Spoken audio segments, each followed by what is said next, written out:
And welcome, everyone. You're listening to iTalk 106.7 FM, the voice of the mountain. I'm your host, Janine Ford. And we are talking about city council seats today, specifically in Snowflake. And we've got some great people running out there.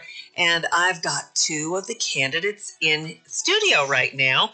And welcome to Mark Sheen. How are you, Mark? I'm great. Thanks for having me. Doing good. And Travis Kay. How are you, Travis? Very good. Okay, Travis, I'm going to ask you. Travis is a big guy. Lift your microphone up a little bit. There you go. Have to talk directionally right into these microphones. I didn't tell him beforehand. I'm so bad. Yeah, you have to be like you're right on the mic, which is really silly. Well, thank you guys for coming in. So nice to meet you. And let's start off with you, Travis. Give me a little bit of your background and who you are and why you would want to run for city council. Yeah, absolutely. So I'm the oldest of 10 kids. Grew up in the Valley, but my family is all from Snowflake. So we go back all the way to the 1880s and on multiple different lines. And so I grew up coming up to Snowflake. I have a lot of family members still in Snowflake. And so when I had an opportunity to be able to move back to where my roots were, I took advantage of that and have been here for coming up on 4 years. So nice. Really love it. I have 4 kids. They have really done super well and thrived, and love the opportunity to be up in a small town. So you love this community. That is awesome. Absolutely. Okay, great. Okay, and Mark Sheen, also running for Snowflake City Council. Give us a little bit of your background and what makes you want to run for City Council? Absolutely. Thank you.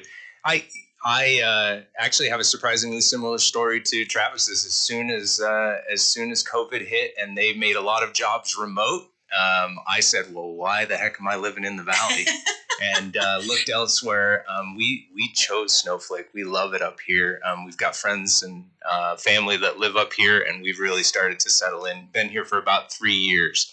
It's really funny. I'm looking at the two of you. I'm looking at Mark and Travis. And I have the same story. We all have the same story. It's like when you get the chance to get out of the valley and run for the mountain, right? That's right. That's actually my campaign slogan: is leave the valley. Right? That's it. No, but it's been a really great move, and just like for Travis, we think it's great, my wife and I, but my 4 kids think it's the best, and will never let us move. I have a real passion. One of the very first things that happened when I got to Snowflake is a bunch of neighbors and community members came over to my house and helped me move stuff off of the moving truck and I was absolutely astounded. Hadn't felt that sense of community since I lived in a small town when I was growing up in Utah. And I really wanted that back, and I don't want to change any of that. In fact, I want to create more of it. Yeah, and see, that's the best thing is watching out for our small towns and what we all dearly love about it. So specifically, what do you think of in being on the city council and why you would want to do that? Yeah, so I mean, really at the end of the day, you have these different towns up in mountain communities or other places, and there's the fine line between getting too big and dying off, right? And we see that with some of the smaller communities to where there's no progress there and they start to kind of go backwards. And so it's finding that happy balance between keeping a community strong and healthy with jobs and housing and opportunities and stuff like that, but still not changing its identity. So really, I think it's a pro and a con, right? Like as you kind of go through the process, it's understanding what's going to be the best opportunities for to kind of keep that mindset going. Yeah, it's all about what I would call it's smart growing, but smart growth, right? You got it. Yeah, and right now there's all kinds of things. We're changing fast up here. There are people very upset about wind farms, because of how it will make us look here in the White Mountains, all of us. I mean, we drive by it every day. So there's some big controversies. There's all sorts of things. And, I, for one, I was talking to someone out there in Snowflake, and they're saying, yeah, but we need to bring this and bring this. And I said, I get that. But a warehouse is a big difference from 500 gigantic metal, wind farms. I mean, towers. You know what I'm saying? They're going to stand there forever and scar our lands. And it's just been kind of a hot topic. Do either of you guys have feelings on that? I sure do. Okay. Yeah, I'll let you go first. Yeah, go ahead. Thanks. Yeah, I think that what you're talking about, smart growth, is really illustrated well by a couple of the growth initiatives that have happened in Snowflake over the last couple of years. And how rather than looking at something to intelligently continue sustainable growth through our town, we've picked things that seem like they just hit hot button topics of the day. They're just sort of the what's the word I'm looking for? They're just sort of the spirit Stir of the up a lot times. yeah. Exactly. And so rather than go with something that's going to sustain our town for, tens and hundreds of years, we instead put in, wind farms, which again are probably a tax burden on our town. And then, the pot farm, which, while it brings jobs and revenue to our town, it's also the kind of growth that it came in an instant and it can disappear in an instant. And that's not the kind of growth that's the kind of thing, like Travis alluded to earlier, that if you're not smart about it, can cause those White Mountains towns to dry up and die off. The temporary stuff. And then there's also like no plan for, after they just run by us and do this. And the one thing that we did learn about the windmills, and when you mentioned about the pot farm and that kind of thing, if they just leave and they leave some scar, there are no plans. There's no monies to take them down and dispose of them, and disposing of them. Not one part of them is, biodegradable. And I think also what I've heard too from some engineers is that they would take away the top part, but the bottom 40 feet deep with all the concrete and steel and all this junk underground, there's no monies for that. And that taxpayers are supposed to pay to maintain them. So it's just and also the eyesore and diminishing property values and those types of things. So there's all these things that have to be considered. So Travis, you're not afraid of that, to be a part of planning some of that. No, I think that there's healthy discussion that can be had, right? Good. But at the end of the day, back to the windmills and other things like that. Yes, I think there's a little bit of excitement within some individuals within the country that say, hey, we need to be more sustainable, which I totally agree. There's opportunities for that, right? But for those specifically, when they break down, they're really difficult to repair. Like you said, if they are removed partially, then it's the landowner's problem to have an eyesore on their property for the rest of however long until they decide to take it down. So yeah. And at 500, 600 feet tall, we all have to stare at the dead dinosaurs there. Yeah.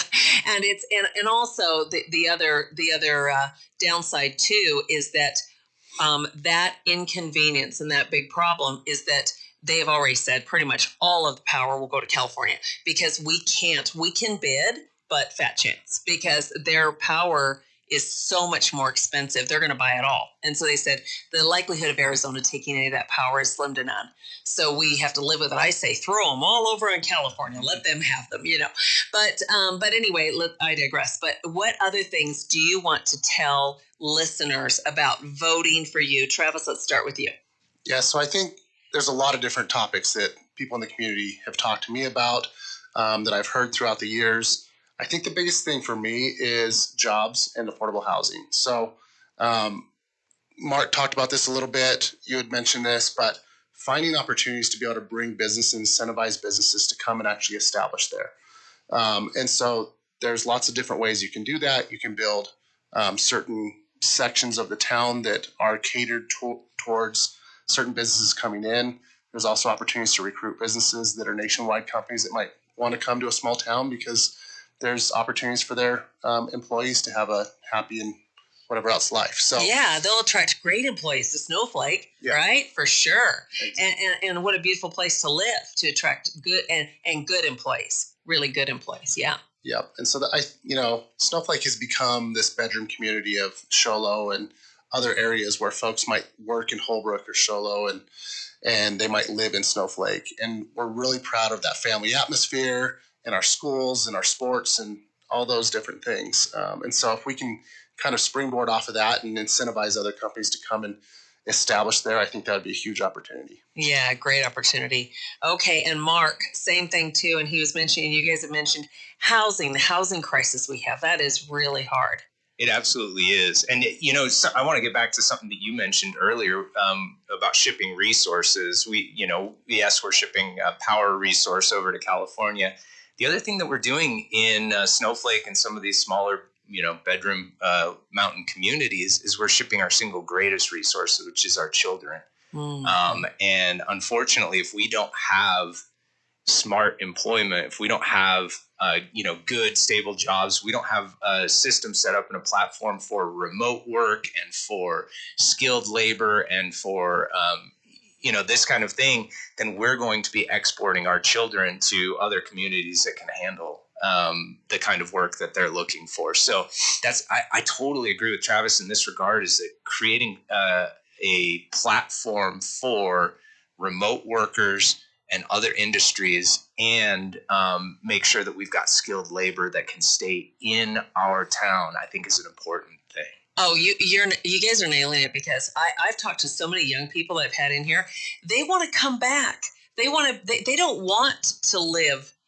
There's so many of them that I've talked to that, oh, we went down to the valley and I went to school down there for like going to issue. And I wanted to come home so badly. And it's hard. A lot of them want to live up here.